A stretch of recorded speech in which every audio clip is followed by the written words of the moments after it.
Good morning. In this lesson, we are going to talk about the generation, activation, and differentiation of B cells. What we know about B cells is that they can transform into plasma cells and memory B cells.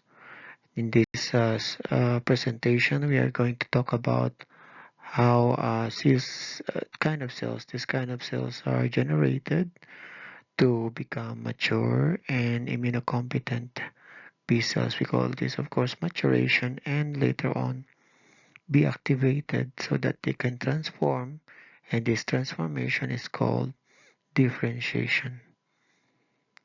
Right, so in many vertebrates, that includes us, human beings, and mice, the production of B cells take place in the bone marrow. The process is an orderly sequence of immunoglobulin and gene rearrangement. So there are two important things that play important roles in the production of B cells. So these two, immunoglobulin and the gene itself. They arise from progenitor lymphocytes. They come from a common lymphocyte source, and they are generated by the bone marrow. But before that, in the fetus, so it starts off in the yolk sac, the fetal liver, and the fetal bone marrow. The naive B cells circulate. So when you say naive B cells, so they are the virgin cells. They have not undergone any, um, they have not met the corresponding antigens in their production. So they are called naive. They circulate in the blood and in the lymph vessels, and later on they will be carried to the different secondary lymphoid organs. For example, the spleen and the lymph nodes. They are activated, okay, because of antigen-dependent proliferation or clonal expansion. So that means some copies of the same B cells are produced when they encounter an antigen. They also differentiate to become plasma cells, or they can become a memory cell.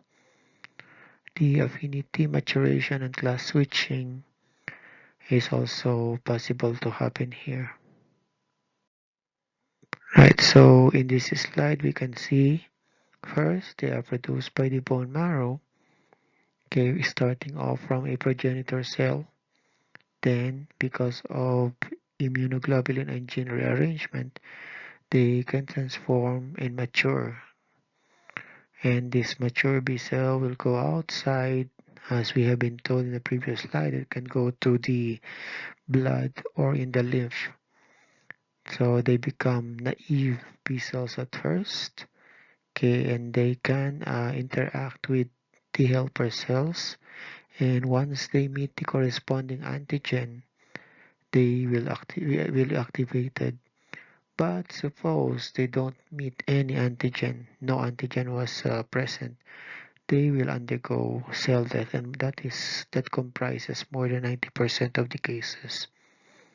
Once this cell is activated, it can undergo class switching, okay, and affinity maturation, so they can become plasma cells, which secretes antibody, different types of antibodies, and it can also transform to become a memory B cell. So basically, it is responsible for remembering the antigen. So the stages of maturation are the following. Number one, antigen-independent maturation. And then number two, activation of mature B cells when they interact with the antigen. So the first one is independent of the antigen. The second one is when they interact with the antigen. And then thirdly, they differentiate to become plasma cells and B cells, memory B cells. The antigen independence phase, the first phase, is when they undergo maturation inside the bone marrow. They follow a certain order and sequential rearrangement of, again, these two important factors, immunoglobulin and gene rearrangement. And this is possible even in the absence of the antigen. There is no need for antigen, so we can see it here in this illustration. So the first few stages are independent of an antigen, no need for an antigen. So first they started off as lymphoid stem cells, then they can transform to become um, a pro B cell, and then it will become a pre B cell, prolymphocytic, pre-lymphocytic, and then they will become immature B cells. So those are the stages under the antigen independent stage. And then when they are released in the peripheral circulation, it undergoes antigen dependent maturation.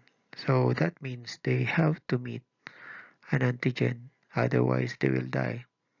The naive B cells can become matured or transformed into a corresponding um, activated form, which can be a memory cell or a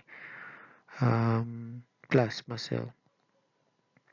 So the other information we can see in this illustration is that there are heavy chains and light chains that are present and is responsible for the characteristics later on of the cells that the immunoglobulins that will be produced by these um, B cells.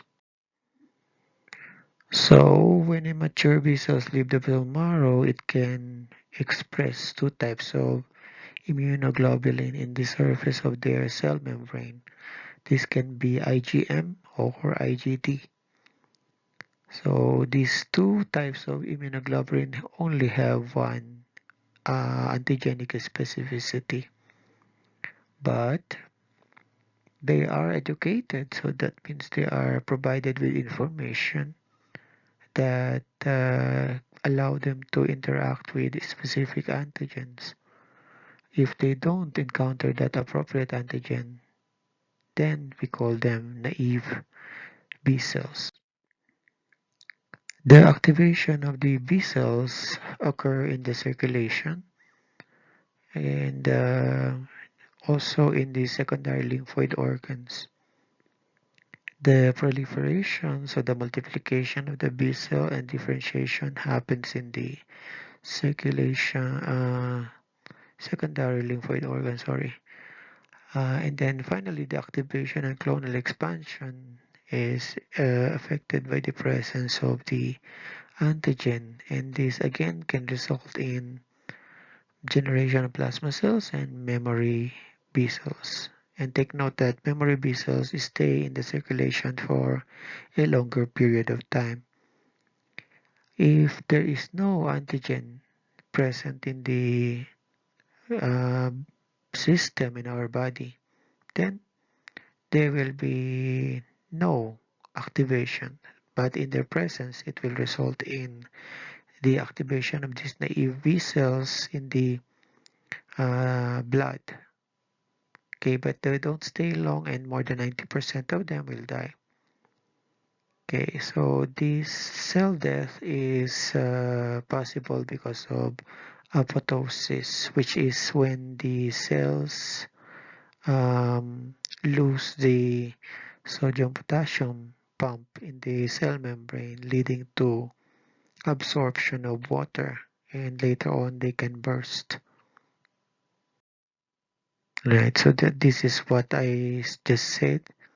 The B cell normally would interact with the T helper cells through their cytokines, and it will be activated.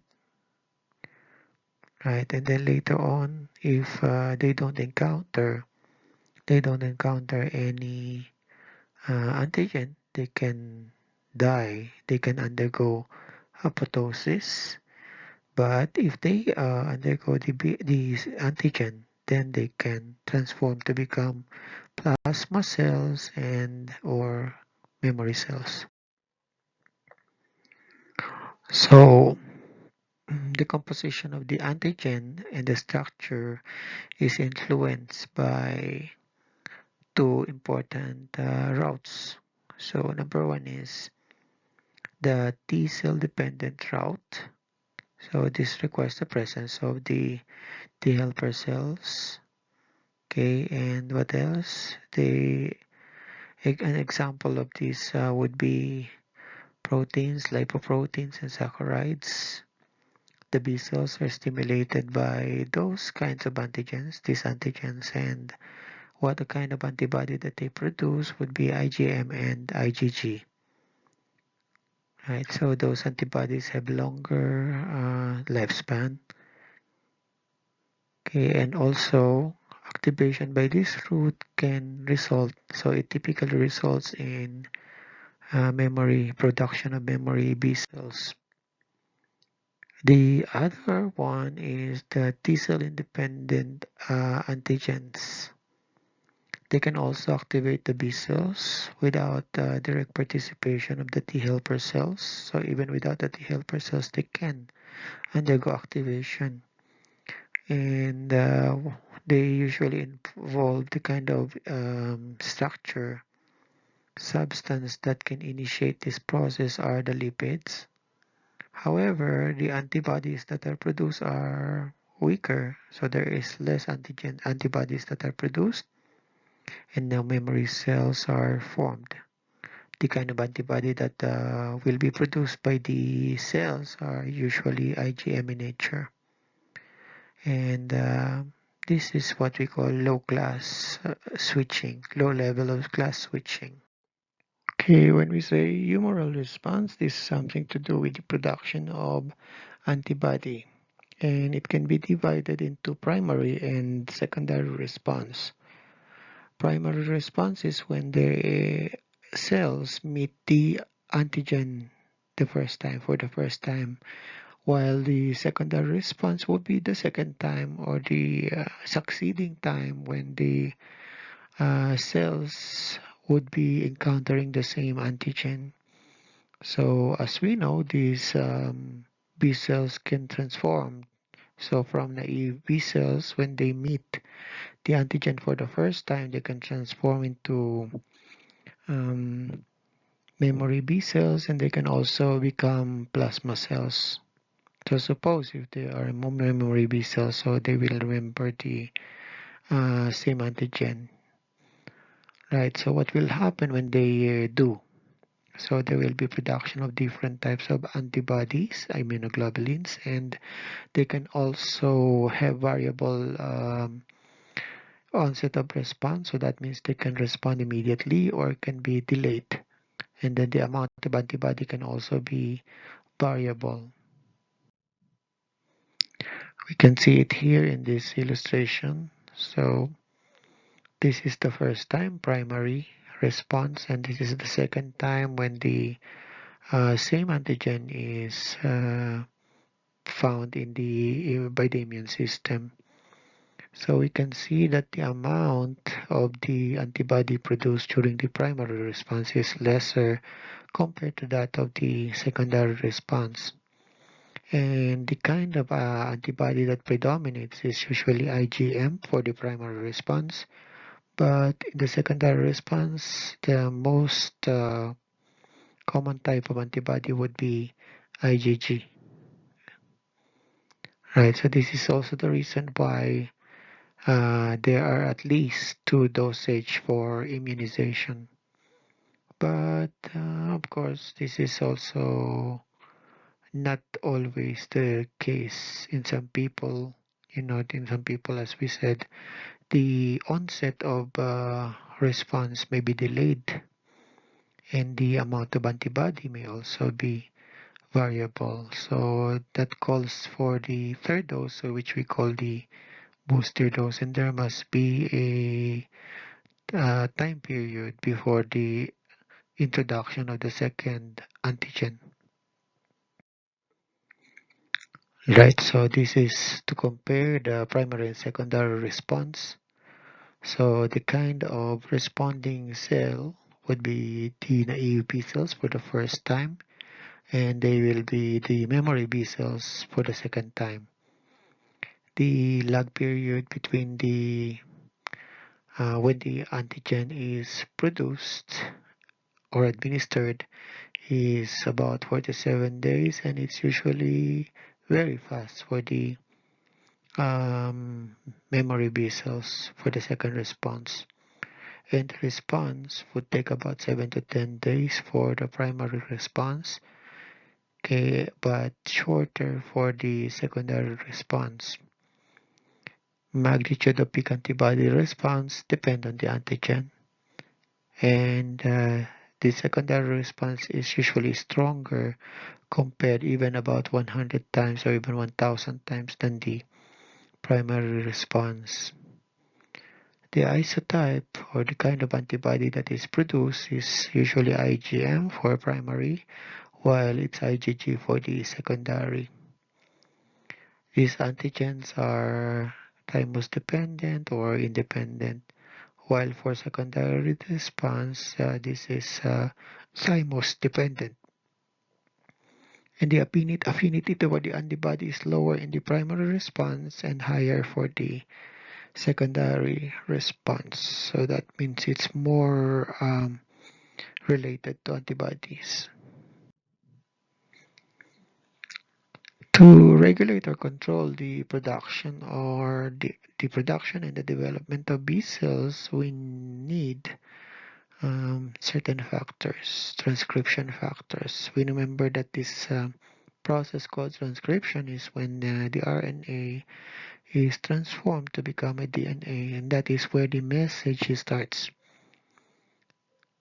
So, gene products are produced at different stages, and then the DNA binding proteins interact with sequences, promoter or enhancer sequences, which can result in stimulation or inhibition.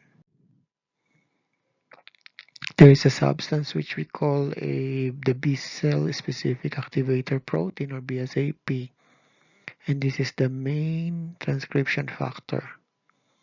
It is the one that regulates the transformation of the B cells. They are found only in cells that are related to the B lineage. Influences all the B cell stages during maturation and required for final differentiation to become either a memory cell or a plasma cell. Okay, so the immune response towards an antigen usually depends on the presence of activated T cells or B cells, and it can result in either an immune response or tolerance. So that is when there is no response on the part of the immune system. And this immune response must be regulated, okay, so that an inappropriate response may be avoided. This inappropriate response would be, responding to self-antigen leading to some problem like autoimmune diseases and tolerance towards a potential pathogen. So if there is an organism and the immune system is not responding, okay, so this can lead to serious or even life-threatening consequences. The activation of the immune system may happen in either the innate or acquired immunity, and the intensity of the response may vary again, and the duration of response may also be different in different situations.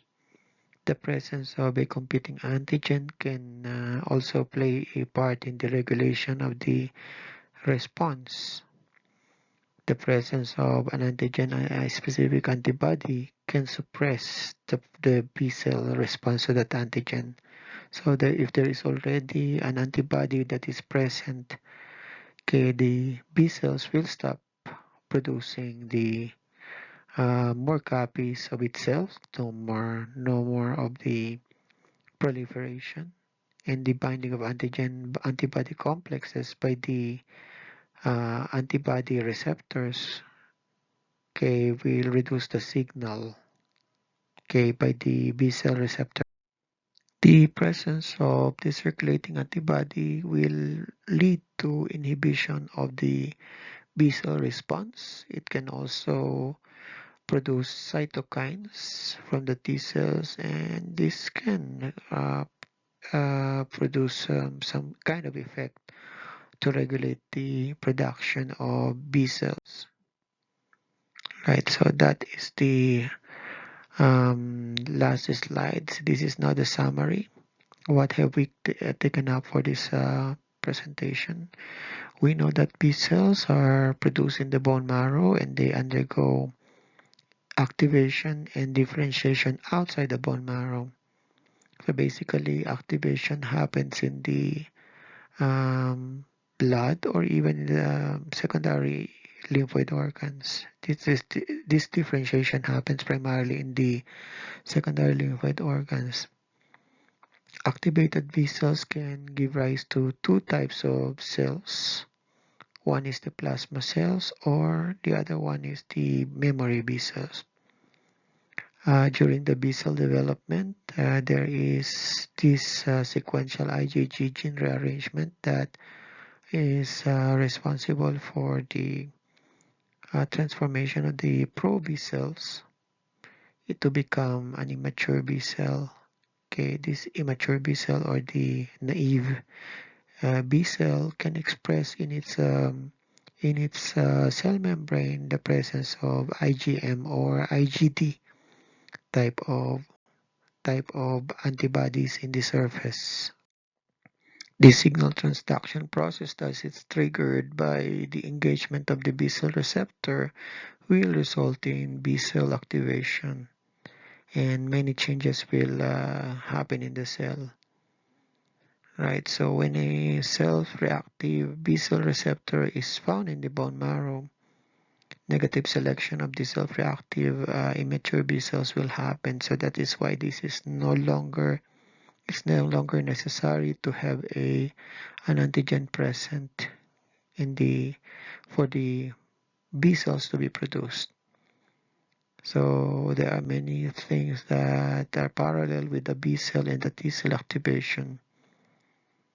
Okay, a co-receptor can intensify the signal that we mentioned, so that it can lead to cross-linkage of the.